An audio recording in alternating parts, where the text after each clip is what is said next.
Buxorodan bebonamiz kelibdi. Nima momo bilan kelaverdingiz? Mana chanoq soha mana bu yer. Ha. O'sha joylarim bir tomoni yere tegmaydi. Yotgan vaqtida? Ha. Tegmaydi. O'shanga kelmab rosa oyog'imni anglari andiroq o'tiribdi. Yonbosh bo'lib bir tomonga, ha? Ha, mana shu bo'lib o'tiribdi. Cho'zib bir balo qilib olib kelibdi. Ha. Mana oyog'im mana paylar mana bu yerlarni. Ana bu paylar tortib azob beribdi zanona berlarni. Shular hammasini hozir Xudoga shukr o'g'irlar qoldi. Qoldimi? Hozir Qoldi Xudoga shukr. shu kunning o'ziga ikkinchi lechinangiz-a bu? Bugun o'zida ikkita lechini.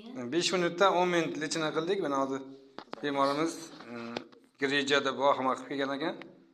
Chanoqlari ko'tarilib qolgan. Birinchidan, ikkinchidan tizzasidan ozgina siljigan ekan. Uni to'g'riladi, keyin o'pkalik tomondan umurtqasi bo'yindan pastgacha ko'rib